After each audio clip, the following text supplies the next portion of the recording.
Have you ever wondered if your elderly loved one's home is truly safe?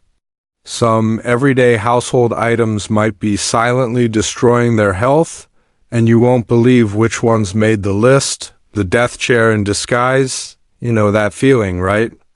You sit in a ridiculously comfy recliner, telling yourself it's just for 5 minutes, and suddenly it's been an hour and a half.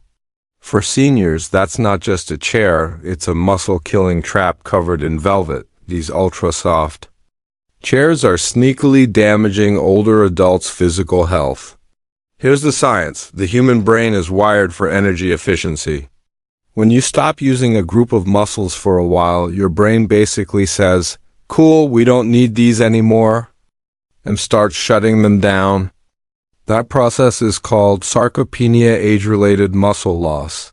And yes, it's real. And yes, it's often made worse by sitting too much. Think about it. Less movement equals faster weakness. Muscles are like Wi-Fi. Stop using them and the signal fades. Your grandpa may not be just old. He might be losing muscle from too much cozy couch time. And the kicker? Prolonged sitting restricts blood flow, increasing the risk of blood clots, especially in the legs. According to Mayo Clinic, older adults who sit more than 8 hours a day without light activity are 1.5 times more likely to have a stroke. So what can you do? Choose firmer chairs that make it easier to get up. Set reminders for light walking every 30 minutes. And if that chair is just too comfy for its own good, maybe it's time for a one-way trip to the garage sale, because sometimes the real health threat isn't a virus, it's a beige velvet. Marshmallow with armrest, night lights that steal your sleep. Picture this, a cozy bedroom, a warm cup of tea and a soft little nightlight glowing gently in the corner. Feels peaceful, right? Well, for your brain, especially an older one, that tiny light might as well be a mini sun yelling, "Wake up!" All night long. Let's break it down. Most nightlights emit blue spectrum light, which is a serious melatonin killer. Melatonin is your body's natural sleep hormone. It's like your internal bedtime story, calm, quiet, signals the brain to shut down. But blue light? It's the loud kid with a drum set. As we age, our circadian rhythms, those internal body clocks, become more fragile. According to a study from Harvard Medical School, even low levels of light at night can suppress melatonin production in older adults by up to 50%. Translation: worse sleep, harder mornings. And a crankier grandparent and poor sleep in seniors isn't just about being tired.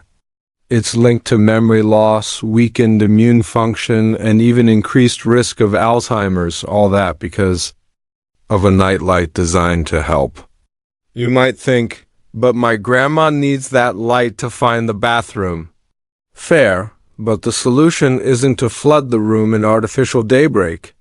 Try motion-activated amber night lights instead. Amber light doesn't mess with melatonin as much.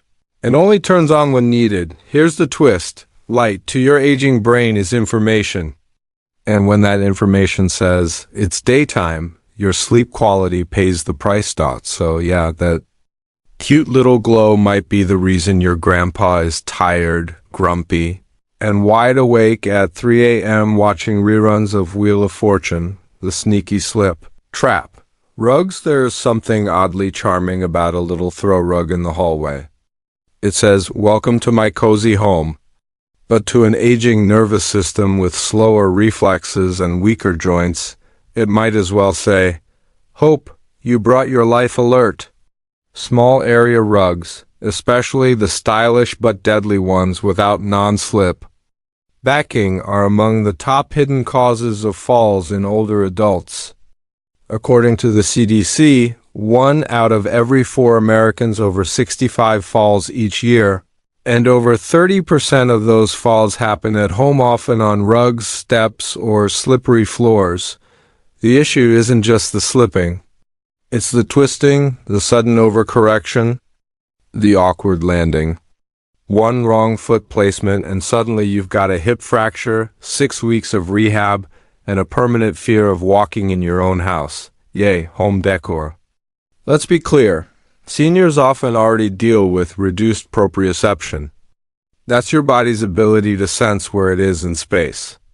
Add a wobbly rug into the mix, and it's like trying to walk across a banana peel in socks. And don't get me started on the frayed edges, curled corners, or those little tassels that just beg to catch on a walker or slipper. Those aren't decorative. They're booby traps. Fix it fast. Use rug tape or non-slip mats underneath every rug. Better yet, consider ditching small rugs altogether and going for wall-to-wall carpet or bare floors with good traction. And please no rugs on stairs. That's not vintage. It's vehicular manslaughter for knees. Remember, what feels soft underfoot might just be the soft launch into a hard fall. Type continue to get the next section. Mouthwash that burns more than bacteria. Imagine this. Your sweet 72-year-old dad takes a big all-swish of mouthwash in the morning. He grimaces, winces, and lets out that classic the universal sound of, I just murdered every cell in my mouth. But here's the kicker. He might be killing more than just bad breath. Most over-the-counter mouthwashes contain high concentrations of alcohol, sometimes up to 26%. That's more than beer, wine, or even some liquors. And while it feels like it's working, all that burn is actually stripping away your mouth's protective layer of mucus and drying out oral tissues, a perfect storm for seniors who already produce less saliva with age. Why does that matter? Saliva isn't just there to help with chewing. It's your first line of defense against bacteria, food particles, and inflammation. When the mouth's too dry, harmful bacteria can flourish, increasing the risk of gum disease, tooth decay, bad breath, and even oral infections. Irony alert, the thing meant to clean your mouth might actually be giving bacteria a warm welcome party, and it doesn't stop there. A 2020 study from the Journal of Clinical Periodontology found that regular use of alcohol-based mouthwash in older adults increased gum inflammation and worsened periodontal health over time. So yeah, minty fresh isn't always medically fresh. What to do instead? Look for alcohol-free mouthwashes, preferably with xylitol or fluoride, which protect enamel without nooking your mouth's natural defenses. Brands like TheraBreath or Act make gentle rinses that don't feel like you're gargling hot lava. Also, don't overuse. Twice a day is fine, but if it stings, it's not working. It's waging war on your gums. And let's be honest, your dad's breath probably isn't that bad. It's just one garlic bagel. He'll live. So next time you hear that, make sure it's relief, not regret. Spice jars, tiny time bombs in the pantry. Go ahead. Open that spice cabinet in your grandma's kitchen. You'll probably find paprika from 1997, garlic, powder that smells like drywall, and a mysterious unlabeled jar that might be cinnamon or sawdust. Here's the thing. Expired spices don't just lose flavor, they can grow danger. Over time, old spices, especially ones stored in warm, moist environments, can develop mold, yeast, and even bacterial contamination. Yup, that adorable little jar of nutmeg could be a microscopic party zone for stuff like aspergillus, a mold that produces mycotoxins linked to liver damage and respiratory issues. And while most healthy adults can tolerate a bit of stale oregano, seniors have weaker immune systems and more sensitive guts. That means the wrong sprinkle can trigger anything from indigestion to low-level food poisoning, especially in those already managing chronic conditions. A 2021 study by the University of Helsinki found that 15% of household spice jars tested positive for mold spores, especially paprika, chili powder, and turmeric. Why? These spices often contain natural oils which go rancid over time and create a breeding ground for unwelcome microscopic guests, and guess what? We rarely check spice expiration dates. Some spices linger in cabinets for decades because they still smell okay. But guess what again? Your nose can't detect salmonella. So what's the fix? Do a spice audit. Toss anything older than 2 to 3 years. Look for clumping, fading color, or weird smells. Store spices in cool, dark places away from stovetops or steam, and when in doubt, just don't risk your Mima's digestive system for a pinch of suspicious paprika, because in the battle between flavor and food safety, Grandma's gut deserves to win. The pillow that wrecks your neck. Imagine this. Your grandpa takes a sweet afternoon nap on his favorite pillow, the one he's had since Bush was president, the first one. He wakes up groaning, rubbing his neck like he just lost a bar fight. In his sleep, that pillow? Yeah, it might be soft, but it's also slowly turning his cervical spine into a jigsaw puzzle. As we age, the bones in our neck lose density, the muscles shrink, and the discs between vertebrae dehydrate like a raisin in the sun. That means alignment matters a lot more. And the wrong pillow, especially those fluffy, overstuffed ones, pushes the neck into weird, unnatural angles that can cause stiffness, dizziness, headaches, and even nerve compression. Here's a wild stat. According to the National Sleep Foundation, over 70% of seniors experience chronic neck pain.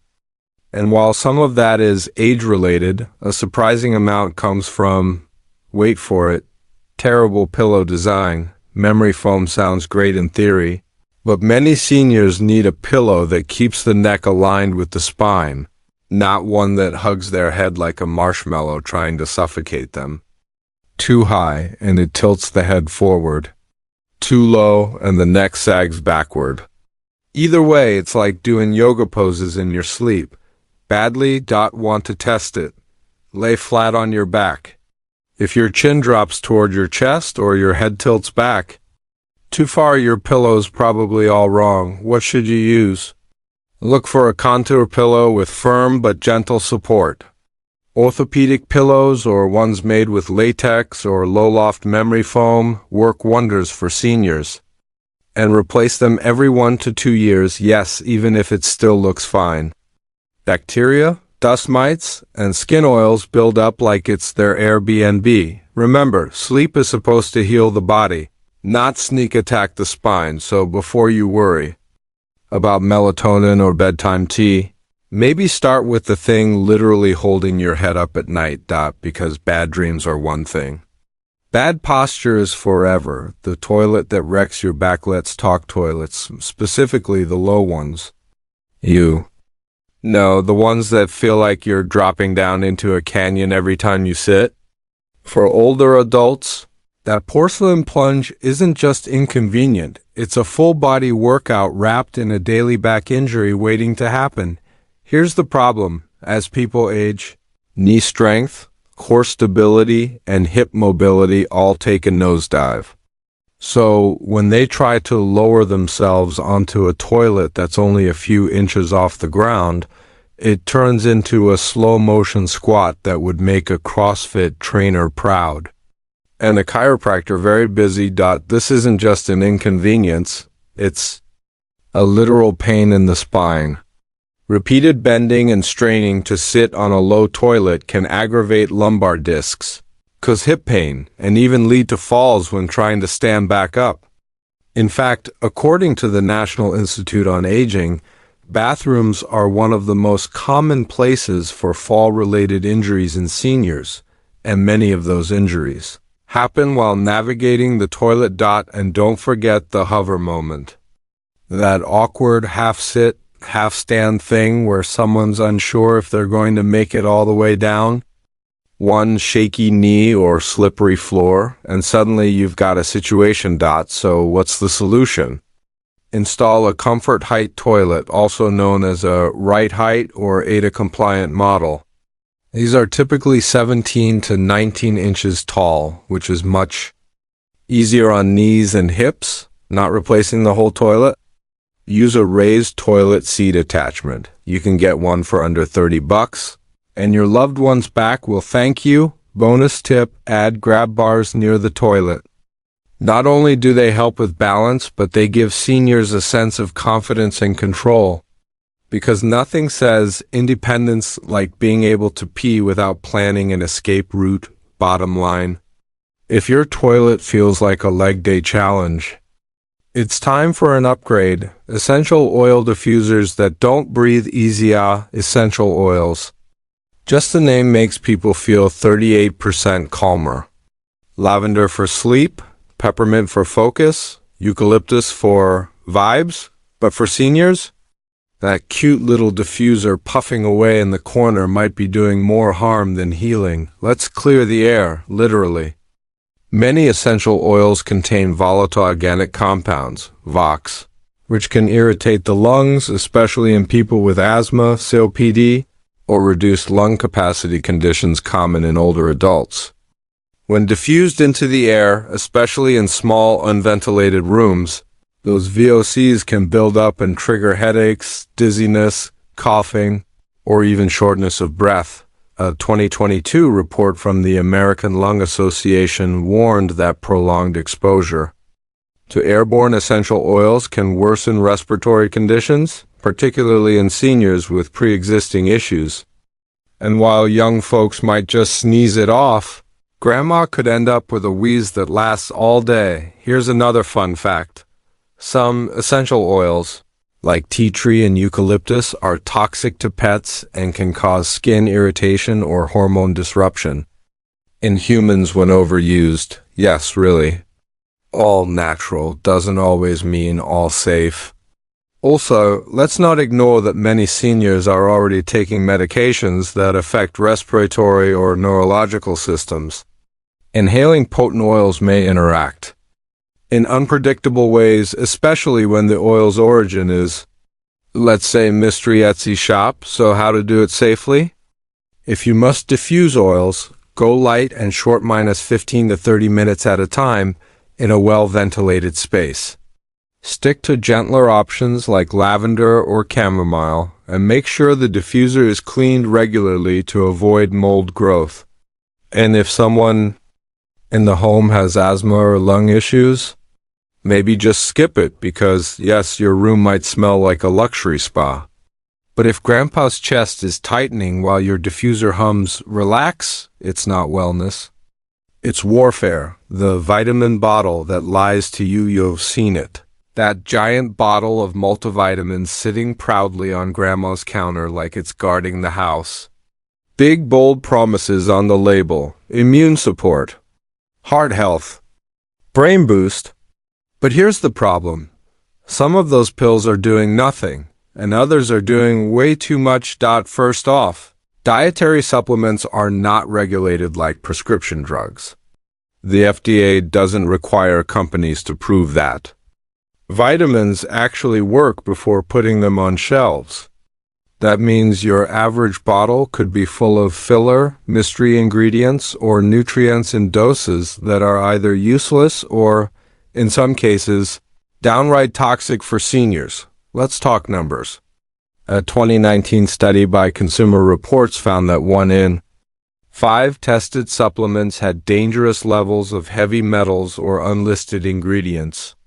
And when it comes to older adults, the risks are even higher because kidneys and livers don't filter like they used to. Too much vitamin A? Liver damage. Too much iron? Digestive chaos? Too much calcium? Kidney stones, the kind that make you regret being born. And don't get me started on the megadosed silver formulas aimed at seniors. Some of them contain more than double the daily recommended amount of B6, which can cause nerve damage. In older adults, that's right, you took a vitamin to stay sharp, and it made your hands go numb. So how do you stay safe? Skip the one-size-fits-none bottles and ask a doctor or pharmacist before adding any new supplement. If it isn't doctor recommended and comes from a shady-looking website with a jacked bald eagle logo, maybe skip it.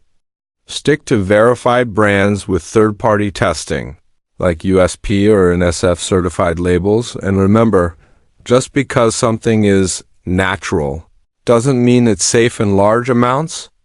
Water is natural too. Drink 5 gallons at once and see how that goes. At best, sketchy vitamins are overpriced at worst. They're slow poison in a plastic bottle, the ice tray that's basically a Petri dish. It's just frozen water, right? Harmless, refreshing, may be the key to Grandma's favorite afternoon lemonade, but that innocent-looking ice tray? Yeah, it might be hiding enough bacteria to qualify as a minor science experiment. Here's the deal. Ice trays are one of the most neglected items in the kitchen when it comes to cleaning. Most people rinse them once in a while, if at all. But over time, microscopic food particles, tap water residue, and airborne kitchen gunk settle in. Then there's the freezer door opening and closing, introducing moisture and bacteria into the mix. End result? A little frosty germ farm. A study published in Food Control Journal tested household ice and found that 70% of home ice samples contained harmful bacteria, including E. coli, salmonella, and mold spores. How? Poor sanitation and, surprise, rarely clean trays, and older adults are especially vulnerable. With weakened immune systems, even small exposures to certain bacteria can cause nausea, stomach pain, or worse, especially if they're already on medication that compromises gut health. And let's be honest, how long has that tray been sitting in the freezer? Since before smartphones were a thing? That sticky white haze on the plastic isn't frosty charm, it's biofilm. Build up a cozy blanket for germs. So what's the fix? Wash your ice trays at least once a week with hot soapy water. Even better, run them through the dishwasher if they're dishwasher safe. Replace them every 6 to 12 months, they're cheap. Better yet, switch to covered ice cube trays or ice makers with filters to reduce contamination from airborne particles. And don't touch the cubes with your hands. That's how your pinky bacteria becomes someone else's stomach ache. Because when it comes to ice cold, you want flavorless hydration, not a frosty bacterial cocktail. The reused plastic bottle that's leaking trouble. Yes. The trusty plastic water bottle, refilled 1,000 times, worn label, maybe a little cracked, but still good. Spoiler alert, it's not still good. That old bottle might be doing more damage to Grandma's insides than an entire week of bad buffet choices. Let's get into it. Most plastic bottles, especially those not meant for reuse, are made with a chemical called BPA, bisphenol A. Over time, and especially with repeated washing, heat exposure, or microwaving, don't lie. Someone's done it. That BPA can leach into the water, and what does BPA do? It messes with your body's endocrine system, mimicking hormones like estrogen. Now imagine that happening in an older adult whose hormone balance is already naturally shifting with age. That means increased risk of heart problems, blood pressure spikes, and even certain cancers, according to multiple studies, including a notable one from Harvard T.A. Chan School of Public Health. And here's a bonus horror, those little cracks and scratches inside the reused bottle? Yeah, they're bacteria playgrounds. Perfect for E. coli and staph to throw a microscopic rave, and yet, millions of seniors use the same water bottle for months or years because it's just water. Sure, and that's just how biofilms and chemical leaching sneak. And here's what to do instead. Ditch the decades-old bottle and upgrade to a BPA-free, reusable water bottle. Better yet, go stainless steel or glass. Clean it daily, yes, daily, with soap and warm water. If it smells weird, has cloudiness that doesn't wash off, or has seen more summers than your last car, throw it out. Seriously, hydration is great. Plastic poison? Not so much, because no one should get hormone disruption from trying to drink more water. The landline, that's a germ magnet in disguise. It's nostalgic, right? That old landline phone sitting proudly on the kitchen counter. Maybe it has big buttons. Maybe it plays a sweet jingle when it rings. Maybe your grandpa still uses it to call the Weather Channel hotline. Respect. But what it definitely is, a bacterial paradise. Here's a not-so-fun fact. Phones are dirtier than toilet seats. And while most people clean their smartphones semi-regularly, landline phones, especially ones used by seniors, get cleaned approximately never. And that receiver? It's like a handshake for your face. A study by the University of Arizona found that household phones can carry up to 25,000 bacteria per square inch, including Staphylococcus, Streptococcus, and even traces of fecal bacteria. Yeah, go ahead. And let that marinate for a minute. Why is this worse for seniors? Well, for one, they're more likely to share the phone with visitors, caregivers, and grandkids. Add that to aging immune systems and sensitive skin, and you've got the perfect recipe for ear infections, rashes, acne, or low-grade respiratory irritation, all from catching up with Doris down the street. Plus, most landlines have little crevices, crumb-catching keypads, and dusty receivers. It's basically a Petri dish with a dial tone. How to fix it? Clean the phone weekly with disinfectant wipes or a soft cloth with rubbing alcohol. Focus on the handset, buttons, and the base. If the phone is visibly yellowing, cracked, or older than your grandchild, replace it. Seriously, new landlines cost less than a tank of gas. And if grandma insists it's just fine, ask her this: would you rub your cheek on the kitchen floor? No? Then maybe don't with the phone either, because sometimes the dirtiest conversations aren't about gossip, they're about germs. That's all for today. I'll be making more videos like this in the future, so hit subscribe to catch the next one.